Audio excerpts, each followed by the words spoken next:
할 수만 있다면 살을 많이 빼고 싶으신 분이라면 이 영상을 끝까지 보시게 되면 정말 살을 뺄 수 있는 3가지 식단을 아실 수 있을 겁니다. 자, 한의사가 100권의 책 이상을 읽고 정리한 살이 반드시 빠지는 3가지 식단. 여러 가지 책을 보다 보면 서로 다른 이야기를 하는 경우가 정말 많습니다. 예를 들어서 탄수화물 제한 다이어트파는 지방 제한만으로는 살이 빠지지 않는다고 주장하고 있고, 반면에 지방 제한파들은 탄수화물 제한은 편한 방법일 뿐 효과가 없다 하고, 솔직히 어느 쪽이 좋은지 모르게 생각한 경험은 없으셨나요? 여러 가지 다이어트 방법이 있지만 사람마다 음식에 대한 취향이 매우 다르기 때문에 지방 제한이 맞으니까 샐러드와 닭가슴살, 흰쌀 반만을 먹으라고 적혀 있어도 실제 내가 좋아하지 않은 음식들이라면 이런 것을 먹는 것은 꽤나 고역일 수밖에 없습니다. 따라서 다이어트 전문 한의사가 직접 100권 이상의 다이어트 책을 읽고 압축한 식단에 대한 모든 내용을 오늘 정리해 드리도록 하겠습니다. 오늘도 3파트로 나누어서 설명을 드리겠는데요. 자, 첫 번째는 살이 찌는 구조와 빠지는 구조, 두 번째는 단기적으로 살을 빼기 위한 최고의 3가지 다이어트 방법, 세 번째는 장기적으로 살을 빼기 위한 습관입니다. 어떤 식단이 좋다 하더라도 이러한 방법들의 옳고 그름을 판단하려면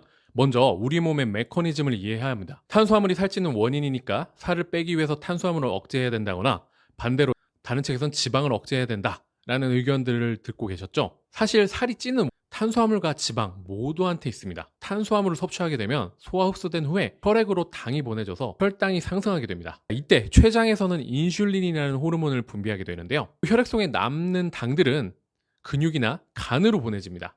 근육과 간으로 보내진 당질들은 글리코겐의 형태로 전환되어 저장되게 됩니다. 근육의 글리코겐은 근력 운동이나 일상생활에서 사용되지만 남게 되는 것들은 결국 체지방으로 전환되어 군살이 되어버립니다. 단순한 계산으로도 밥 한 공씩을 계속 먹게 되면 한 달에 0.5kg 정도의 군살이 증가한다는 것인데요. 반면 다른 의견으로는 지방도 많이 섭취하게 되면 살이 찌게 됩니다. 지방은 체내에서 분해되고 흡수될 때 지방산이라는 형태로 변환되어서 혈액이나 근육으로 보내져서 근육으로 보내진 지방은 운동에 의해 소비돼서 에너지원으로 사용되게 됩니다. 당질의 대사산물이 결합하여 우리 몸에서 체지방으로 저장되게 되는데요.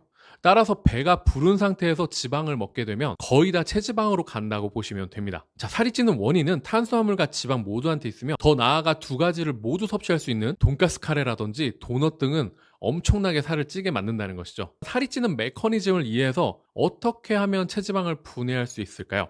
자, 체지방을 분해시키는 스위치에는 크게 2가지가 있습니다. 자, 첫 번째 스위치는 우리 몸의 공복 시간을 만드는 것입니다. 공복으로 인해서 간에서 글리코겐이 줄어들게 되면 체지방 분해가 촉진되기 때문입니다. 간에 있는 글리코겐의 역할이 무엇일까라고 한다면 우리 몸에서 혈당을 일정하게 유지하는 것입니다. 공복 상태에서는 간에 있는 글리코겐이 줄어들게 됩니다.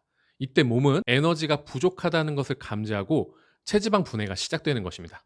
공복 시간을 10시간에서 12시간 정도를 확보하게 되면 간의 글리코겐이 줄어들면서 이때 체지방 분해를 촉진한다고 합니다. 두 번째 스위치는 운동이 중요한데, 운동 자체로 칼로리를 소비시킨다기보다도 호르몬을 폭발시키기 위해서입니다. 운동을 하게 되면 교감신경이 우세해지면서 아드레날린이나 노르아드레날린과 같은 흥분 호르몬과 성장 호르몬 등이 많이 분비됩니다. 이러한 호르몬의 작용으로 인해서 체지방 분해 과정이 활성화되고 근육에서 당질이 소비되기 때문에 간의 글리코겐도 감소하기가 쉽습니다. 두 번째 파트에서는 단기간에 살을 뺄 수 있는 3가지 식이요법에 대해서 알려드리려고 하는데요. 결론부터 말씀드리자면, 첫 번째, 저지방 다이어트, 두 번째는 키토 다이어트, 세 번째는 6시간 단식 다이어트입니다. 다이어트 책 100권 이상과 체중 감량에 관한 수많은 의학 논문을 읽어본 결과 이 3가지 다이어트 방법 중에 어떤 하나를 선택하시더라도 단기적으로는 살을 뺄 수 있습니다. 사람에 따라서 취향과 체질이 있기 때문에 자신한테 맞는 하나를 선택하시는 것이 가장 좋다는 이야기인데요. 우선 첫 번째,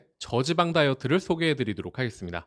탄수화물과 단백질은 g당 4kcal인 반면에 지방은 kcal나 되기 때문에 너무 많이 섭취하게 되면 체지방이 되기 쉽습니다. 섭취하는 탄수화물도 GI 지수가 낮은 것을 추천하고 있는데요. GI 수치가 뭐냐고 한다면 바로 혈당 지수라고 합니다. 이 혈당 지수는 혈당이 올라가는 정도를 나타나는 수치인데요. 이 값이 작을수록 혈당은 올라가기 어렵고 인슐린도 잘 분비되지 않는다는 뜻입니다. 섭취 비율은 탄수화물을 50에서 60%, 단백질을 30%, 지방 10%에서 20%를 기준으로 합니다. 지방은 호르몬과 세포막의 재료가 되기 때문에 아예 섭취를 안 하시는 것은 아닙니다. 두 번째는 키토제닉 다이어트인데요. 이것을 한마디로 말하면 극단적인 탄수화물 제한 다이어트라고 볼 수 있습니다. 특징은 탄수화물을 줄이고 지방을 많이 섭취하는 것이 특징인데요.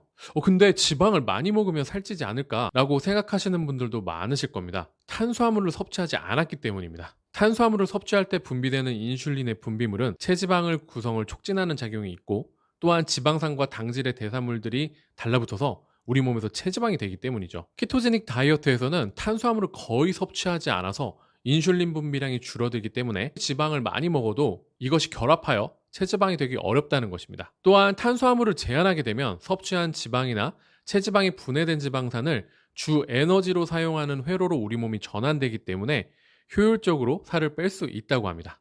탄수화물을 섭취하지 않으면 뇌에 즉각적으로 쓰이는 에너지가 없어서 머리가 안 돌아가는 것이 아니냐라고 생각하시는 분들도 많으실 텐데요. 하지만 극도의 탄수화물 제한 상태를 며칠 정도 유지하게 되면 우리 몸에서는 지방을 가지고 간에서 케톤체라는 물질을 만들어내게 됩니다. 바로 이 케톤체가 뇌에 직접적으로 쓰이는 것이죠. 이 다이어트의 구체적인 식사 비율로는 전체 섭취 칼로리를 낮추면서 탄수화물 10%, 즉 30, 지방 60 정도를 유지하는 것입니다. 섭취하는 지방 또한 케톤 체질 개선 효과가 좋은 MCT 목초 버터들을 추천하고 있습니다. 탄수화물을 극도로 제한하는 키토제닉 다이어트는 장시간 지속하게 되면 몸에 좋지 않은 영향을 미칠 수도 있다고 하니 단기적으로만 추천을 드립니다.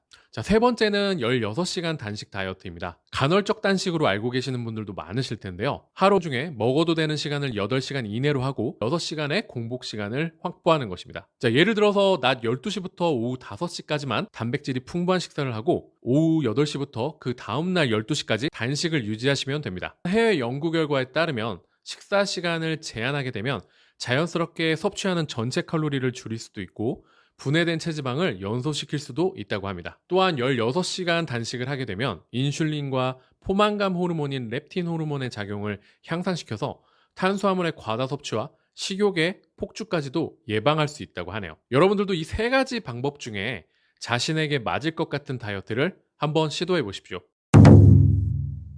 장기적으로 요요가 없는 방법을 만드는 습관입니다. 다이어트 이후에 요요가 생기는 이유는 우리 몸의 항상성의 힘이라고 볼 수 있는데요. 항상성이라는 것은 체온이나 혈압처럼 우리 몸의 생존을 위해 일정하게 유지하는 것이기 때문에 체중도 일정한 값으로 유지하려고 하는 기능이 있습니다. 이 몸무게의 값을 세트 포인트라고 부르는데요. 자, 첫 번째로 세트 포인트를 낮추는 습관을 만들기 위해서는 탄수화물을 줄이는 것이 중요합니다. 단순히 탄수화물을 줄이는 것이 아니라 특히 설탕과 과당, 액상과당을 줄여가는 것이 중요합니다. 이는 인슐린 저항성을 개선하기 위해서인데요. 자, 두 번째로는 비운동성 열 생산을 늘리는 것입니다. 용어가 많이 어려운데요. 쉽게 말해서 일상생활에서 운동 외에 여러 가지 활동을 늘리라는 얘기입니다. 육체를 쓰는 모든 일, 청소, 요리, 쇼핑 이러한 사소한 움직임을 늘리게 되면 하루 총 소비 칼로리가 약 305칼로리 정도 증가했다는 연구도 있었습니다. 따라서 운동도 단기적으로 하시는 것보다는 운동 습관을 만들어서 중장기적으로 꾸준히 하시는 것이 더 중요하다는 이야기인데요. 제가 100권의 다이어트 책을 읽고 핵심 내용만을 전달드렸습니다. 여러 가지 다이어트 시도를 해보셨어도 체중 감량이 어려우시다면 서울과 부산에서도 찾아오시는 해가온 8차질 다이어트와 상담해보시면 어떨까요? 오늘의 영상도 여러분들에게 도움이 되셨다면 좋아요와 구독 그리고 댓글 많이 남겨주세요.